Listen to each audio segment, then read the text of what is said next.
Brought to you by Palvi Agrico.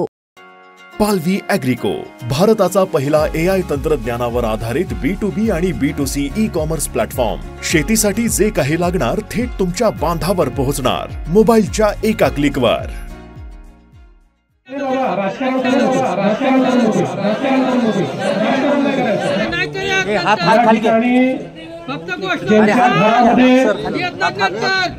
ज्यांच्या घरामध्ये पाणी घुसलेलं आहे ते बाबा राजकारण करू नको, राजकारण करू नको, राजकारण नाही करायचं.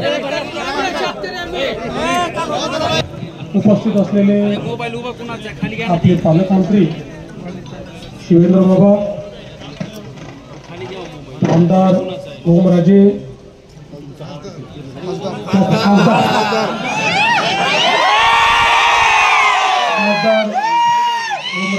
निंबाळकर, आपले आमदार अभिमन्यूजी, राणा बाबा, आपले गिरीश भाऊ, कैलासजी, सर्वच या ठिकाणी उपस्थित सन्माननीय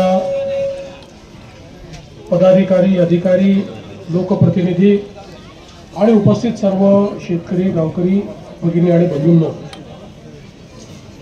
अतिशय मोठी अतिवृष्टी आपल्या महाराष्ट्रामध्ये आणि विशेषतः मराठवाड्याच्या भागामध्ये झाली. लातूर जिल्हा असेल, धाराशिव जिल्हा असेल, बीड जिल्हा असेल, या ठिकाणी अक्षरशः ढगफुटी सदृश पाऊस झाला आणि त्यामुळे विशेषतः आपल्या नद्यांना पूर आला. त्याचं पाणी आसपासच्या शेतीमध्ये शिरलं, पिकांचं नुकसान झालं, जमीन खरडून गेली, गावामध्ये पाणी शिरलं, लोकांचं घरातलं धान्य, त्या ठिकाणी घरातल्या वस्तू याचं नुकसान झालं, बऱ्याच ठिकाणी व्यापाऱ्यांचं देखील नुकसान झालं. आणि म्हणूनच आज या ठिकाणी मी आलो आहे.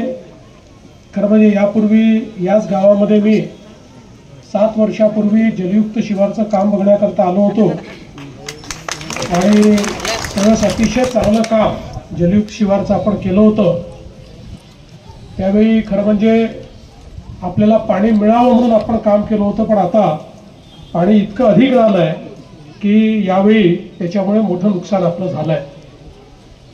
आणि म्हणून शासन म्हणून मी आपल्याला या निमित्ताने आश्वस्त करतो की सगळे निकष बाजूला ठेवून आम्ही सर्व शेतकऱ्यांना सरसकट मदत करणार आहोत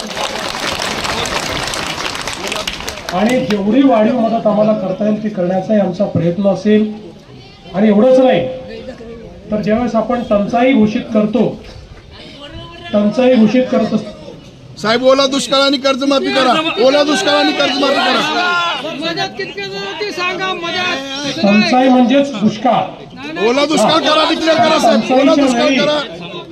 टंचाईच्या वेळी ज्या उपाययोजना आपण सगळ्या करतो याला टंचाईच समजून तशा प्रकारच्या सगळ्या उपाययोजना या ठिकाणी आम्ही लागू करणार आहोत आणि सगळी मदत आपण करणार आहोत. या ठिकाणी ज्यांच्या घरामध्ये पाणी घुसलेलं आहे ते बाबा राजकारण करू नको, राजकारण करू नको, राजकारण नाही करायचं.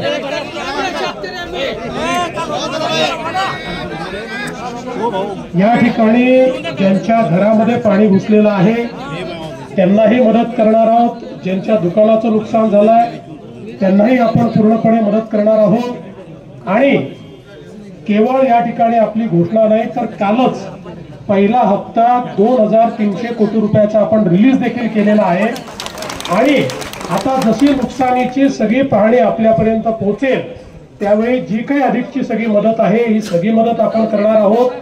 कुठल्याही परिस्थितीमध्ये शेतकऱ्यांना या ठिकाणी वाऱ्यावर सोडायचं नाही असा आपल्या सरकारचा निर्णय. यासोबत इन्फ्रास्ट्रक्चरचं देखील मोठ्या प्रमाणात नुकसान झालेलं आहे.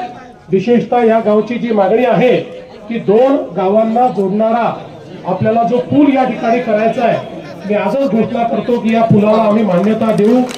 या ठिकाणी येणाऱ्या रस्त्याला देखील आम्ही मान्यता देऊ. तो रस्ता देखील जो आहे त्यालाही आम्ही मान्यता देऊ आणि सगळ्या पद्धतीनं हे जे काही इन्फ्रास्ट्रक्चरचं काम आहे हे काम देखील या ठिकाणी आम्ही पूर्ण करू. त्यामुळे कोणालाही चिंता करण्याची आवश्यकता नाही आहे.